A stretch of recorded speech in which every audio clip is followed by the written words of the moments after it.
Welcome to WiredToHunt's Whitetail How-Tos, where we provide a step-by-step tutorial for one important deer hunting task.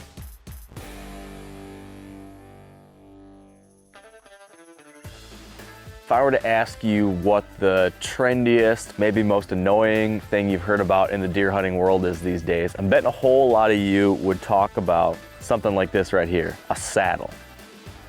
Saddle hunting has been all the rage the last couple of years, and a lot of people are debating, well, are saddles the best thing in the world? Are they crap? I think a lot of people like to pick one or the other. There's a lot of jokes about how you know who a saddle hunter is. It's the person who tells you about it every single day, right? We're huge advocates for saddles, those of us that use them, maybe to a fault.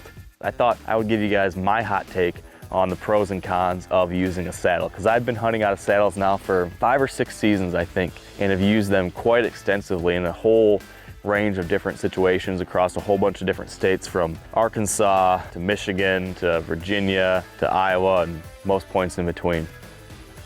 Hunting from a saddle. Let's talk first about who this might be right for. If you hunt in a lot of new places, if you are moving from location to location, whether that be because you like to hop from tree to tree, because you'd like to have a lot of first sits, if you want to be mobile, using a saddle presents a lot of great things for it, because it is very lightweight, it is very easy to carry around with you, it's very comfortable to use from that perspective compared to carrying around a tree stand. I remember when I used to hunt toting climbing sticks and a 13-pound tree stand on my back, that 2-mile hike in, up and down riverbanks would get a little sweaty and uncomfortable. That first year I switched to a saddle and I took that 13-pound bulky thing off my back, and instead I just wore this in. I remember feeling like a totally different man. It was like a very, very different experience when you cut your weight that dramatically. When you remove this bulk that's sticking out from over your shoulders that would get caught on tree limbs when you're walking in, when that was gone, all of a sudden that hike in seemed much more painless. So it presents a really, really nice sense of versatility for your hike in, and also it's just faster getting set up. When you are climbing up into a tree with your climbing sticks and then hauling up a heavy tree stand, holding it up there, trying to get it strapped around the tree while you're holding 12 pounds, it can be a little bit of a pain in the butt. Instead, if you wear this sucker up there with you, you slip up the tree stand, you slap your little platform or your screw and pegs or whatever, and then you're just in it, you're just clipped in. It makes it faster and quieter. This is mostly silent fabric compared to 12 pounds of metal that you're trying to pull up into the tree and get set up. Another thing is it presents you a lot of versatility in the tree. Some people agree with this, some people don't agree with this, but from my perspective, I like the options that a saddle gives you as far as how and where you can shoot from an elevated position. When you're hanging in this saddle, you have the ability to pivot around and move around a tree in a lot of different directions. You can adjust how high you're standing, how far you're leaning back. You can get down low, you can get up high, you can swing around the tree this way, you can swing around that tree. You can lean and turn and shoot all the way behind you. In most trees that I pick, I can shoot almost 360 degrees around that entire tree, depending on how I move and adjust. So this gives you options in the tree. Another question a lot of people have about using a saddle is whether they're comfortable or not.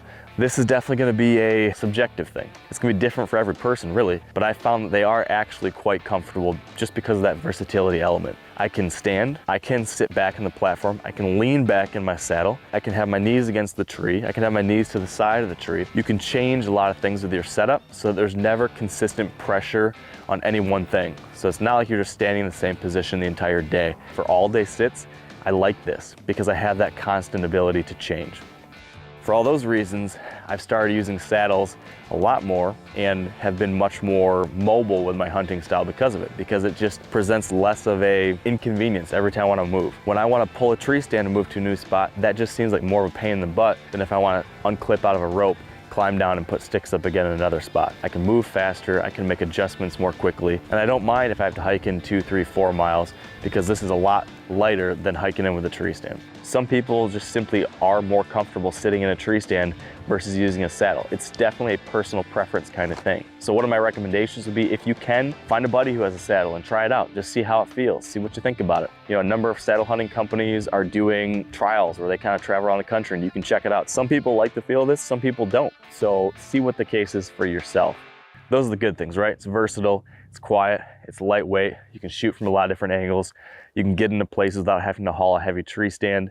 All those things make saddles very appealing to me. Now, on the flip side though, there are some things about saddles that would make them maybe not the right fit for certain people.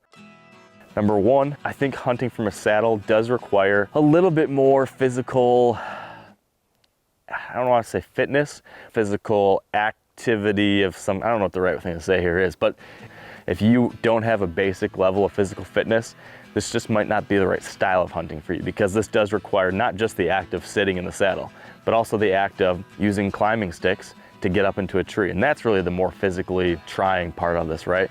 Is climbing into a tree, hanging off of that with your lineman's belt, putting these climbing sticks up as you go. And that requires leg strength, some core strength, the ability to do that quietly and kind of steadily as you go. This style of hunting isn't the right fit for everybody. It also is a time aspect. If you have certain spots that you hunt year after year after year and you know they're great, maybe you should have a permanent stand there. Maybe you should have a hang-on, lock-on that's always there. Maybe you should have a ladder stand or something different. If you know you want to hunt that spot over and over again, I'm not going to tell you this is the right fit for that, because yes, it does take some time to put up your climbing sticks and get in your saddle. Yes, it is sometimes a pain in the butt to have to go climb up that tree that day of the hunt and tear down at the end of the hunt. These should be used in the right times and the right places.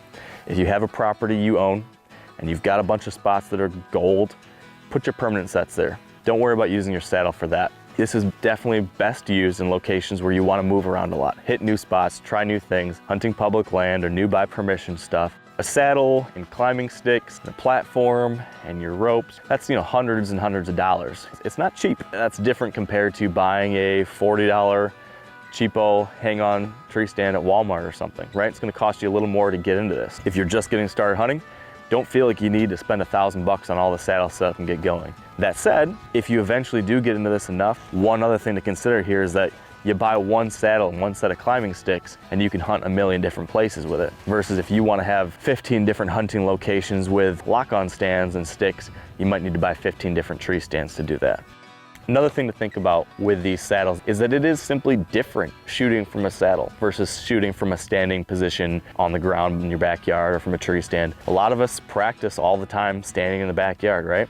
If you just practice that way and then all of a sudden put on a saddle and head up into a tree and think that your shooting is going to translate from this to that, you're wrong. And that could lead to misses, it could lead to bad shots, loss of confidence. You definitely need to realize that shooting is different in this kind of position and with this kind of support system. So you need to make sure, if you are going to try a saddle, that you recognize that and practice in the saddle. And if that's something you don't want to do, well then maybe this isn't right for you. Is a saddle right for everybody? No.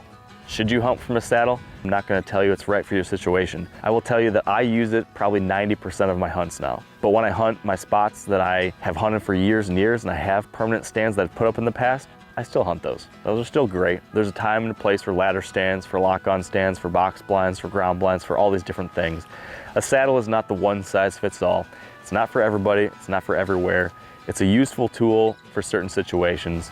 Those are some of the pros and cons of why this may be something to consider or why maybe it's not. If you want more information like this, be sure to tune into the WiredToHunt podcast or the WiredToHunt Foundation's mini-series. We've got new deer hunting know-how every week. You can find it wherever you get your podcasts.